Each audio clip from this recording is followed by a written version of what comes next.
샬롬, 예수 그리스도는 우리의 빛이시며 생명이십니다. 그분 안에 거할 때 우리는 세상이 줄 수 없는 평안을 누리게 될 것입니다. 오늘도 하늘의 평안을 구하며 승리하며 살아가는 복된 날 되시기를 소망합니다. 오늘 함께 보실 말씀은 요한복음 12장 말씀 되겠습니다. 제12장. 6월절 엿새 전에 예수께서 베다니에 이르시니 이곳은 예수께서 죽은 자 가운데서 살리신 나사로가 있는 곳이라. 거기서 예수를 위하여 잔치할세 마르다는 일을 하고 나사로는 예수와 함께 앉은 자 중에 있더라. 마리아는 지극히 비싼 향유 곧 순전한 나드 한 건을 가져다가 예수의 발에 붓고 자기 머리털로 그의 발을 닦으니 향유 냄새가 집에 가득하더라. 제자 중 하나로서 예수를 잡아줄 가룟 유다가 말하되, 이 향유를 어찌하여 300데나리온에 팔아 가난한 자들에게 주지 아니하였느냐? 이렇게 말함은 가난한 자들을 생각함이 아니요 그는 도둑이라. 돈꾀를 맞고 거기 넣는 것을 훔쳐가미러라. 그를 가만두어 나의 장래할 날을 위하여 그것을 간직하게 하라. 가난한 자들은 항상 너희와 함께 있거니와 나는 항상 있지 아니하리라. 유대인의 큰 무리가 예수께서 여기 계신 줄을 알고 오니 이는 예수만 보기 위함이 아니요 죽은 자 가운데서 살리신 나사로도 보려 함이러라. 대제사장들이 나사로까지 죽이려고 모의하니 나사로 때문에 많은 유대인이 가서 예수를 믿음이러라. 그 이튿날에는 명절에 온 큰 무리가 예수께서 예루살렘으로 오신다는 것을 듣고 종려나무 가지를 가지고 맞으러 나가 외치되, 호산나 찬송하리로다. 주의 이름으로 오시느니 곧 이스라엘의 왕이시여. 예수는 한 어린 나귀를 보고 타시니 이는 기록된 바 시온 따라 두려워하지 말라. 보라, 너의 왕이 나귀 새끼를 타고 오신다 함과 같더라. 제자들은 처음에 이 일을 깨닫지 못하였다가 예수께서 영광을 얻으신 후에야 이것이 예수께 대하여 기록된 것임과 사람들이 예수께 이같이 한 것임이 생각났더라. 나사로를 무덤에서 불러내어 죽은 자 가운데서 살리실 때에 함께 있던 무리가 증언한지라. 이에 무리가 예수를 맞으면 이 표적 행하심을 들었음이로라. 바리새인들이 서로 말하되, 볼지어다, 너희 하는 일이 쓸데없다. 보라, 온 세상이 그를 따르는도다. 명절에 예배하러 올라온 사람 중에 헬라인 몇이 있는데 그들이 갈릴리 베세다 사람 빌립에게 가서 청하여 이르되, 선생이여, 우리가 예수를 배우고자 하나이다. 빌립이 안드레에게 가서 말하고 안드레와 빌립이 예수께 가서 여쭈니 예수께서 대답하여 이르시되, 인자가 영광을 얻을 때가 왔도다. 내가 진실로 진실로 너희에게 이르노니 한 알의 밀이 땅에 떨어져 죽지 아니하면 한 알 그대로 있고 죽으면 많은 열매를 맺느니라. 자기의 생명을 사랑하는 자는 잃어버릴 것이요 이 세상에서 자기의 생명을 미워하는 자는 영생하도록 보존하리라. 사람이 나를 섬기려면 나를 따르라.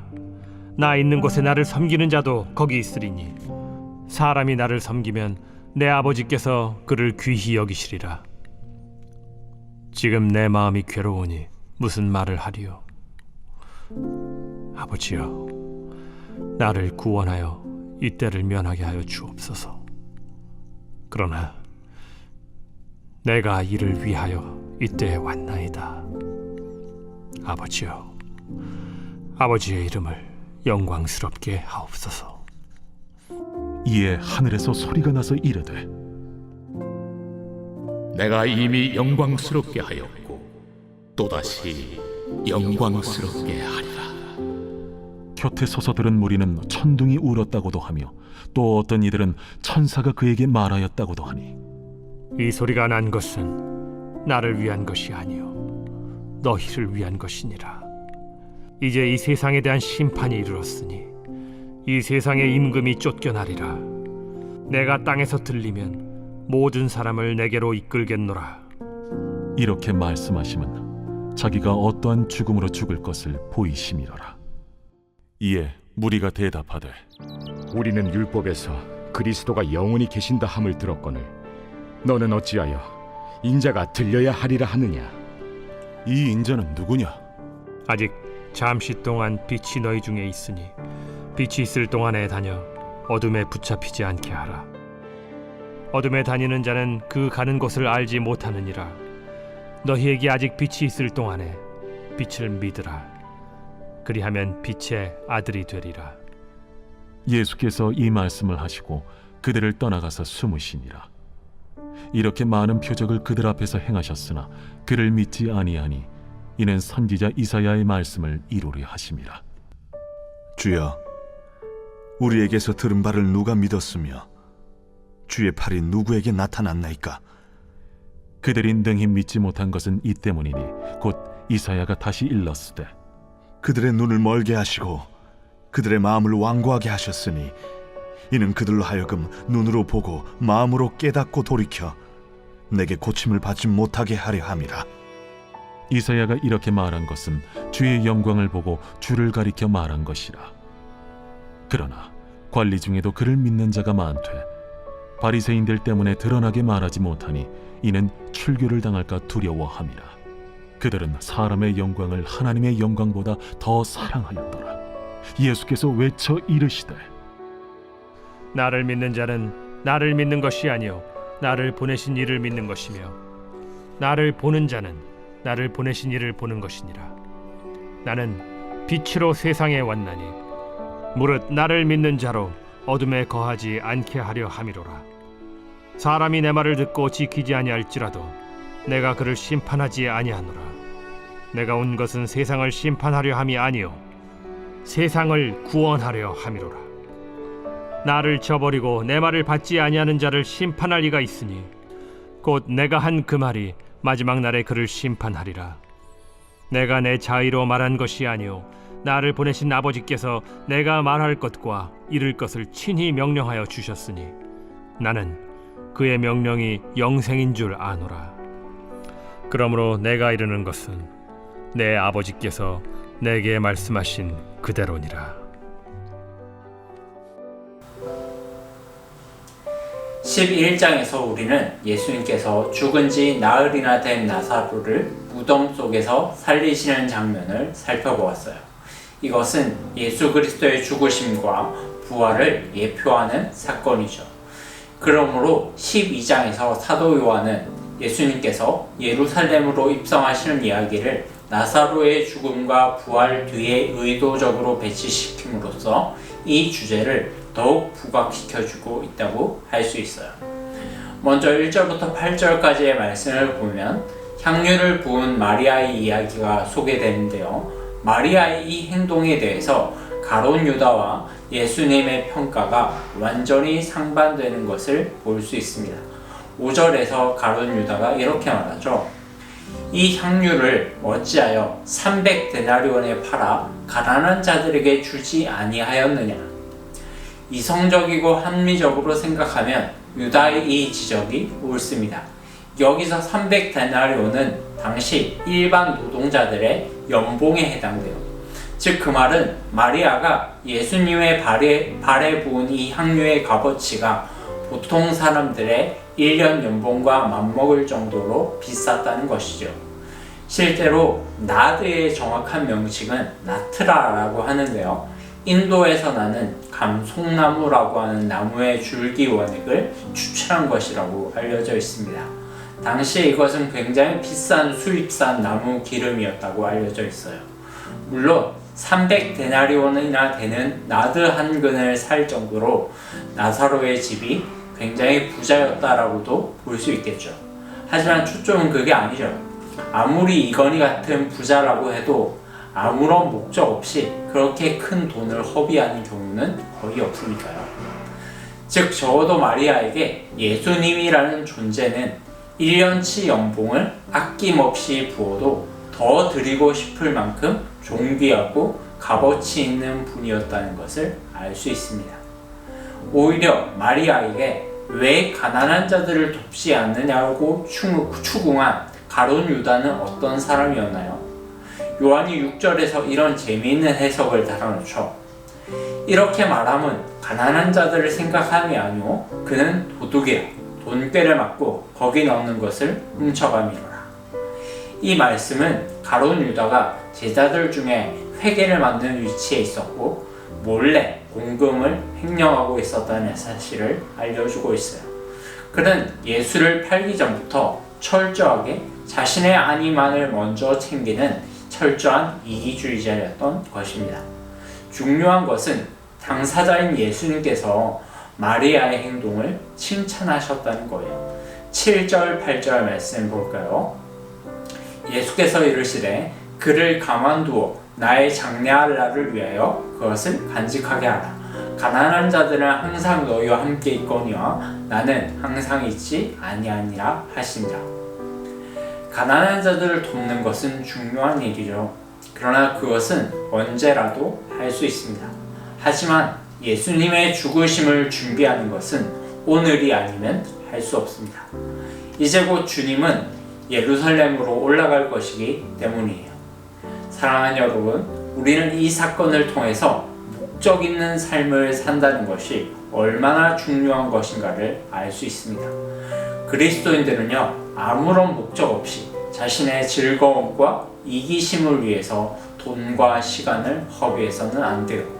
그러나 내 모든 것을 팔아도 절대로 아깝지 않는 단 한 분, 곧 예수 그리스도를 위해서 우리는 언제라도 기쁜 마음으로 내어놓을 수 있는 존재가 바로 우리 그리스도인들입니다. 저와 여러분들에게 예수 그리스도는 이런 분이십니까? 스스로 대답할 수 있는 귀한 시간이 되기를 축복합니다. 이제 예수님께서 예루살렘에 어린 나귀를 타고 입성하시죠. 입성하실 때 많은 사람들이 종려나무 가지를 손에 들고 호산나 찬송하리로다 주의 이름으로 오시는 왕이여 라고 외치며 주님을 기쁨으로 맞았습니다. 물론 우리가 알고 있듯이 이들 중 거의 대부분이 일주일 뒤에 예수님을 십자가에 못 박으라고 소리치게 될 겁니다. 그러나 여기서 요한은 한 특별한 사건을 기록해 놓고 있는데요. 예수님이 예루살렘에 입성하신 때는 6월절이었는데 예배하러 온 헬라인, 즉 이방인들 중에 몇 사람이 예수님을 뵙고 싶다는 요청을 하게 됩니다. 아마도 갈릴리 출신이었던 것 같아요. 같은 갈릴리 베스레 출신이었던 빌립이 예수님께 여쭈니까 주님께서 이렇게 말씀하십니다. 23절, 24절 말씀 함께 볼까요? 예수께서 대답하여 이르시되 인자가 영광을 얻을 때가 왔도다. 내가 진실로 진실로 너에게 이르노니 한 알의 밀알이 땅에 떨어져 죽지 아니하면 한 알 그대로 있고 죽으면 많은 열매를 맺느니라. 예수님께서는 드디어 때가 이르렀다라고 말씀하십니다. 구원 사역을 성취하기 위한 때가 이르렀다는 것이죠. 여기서 우리는 지금껏 예수님께서 아직 내 때가 이르지 아니하였다라고 말씀하시는 모습을 여러 번 보았습니다.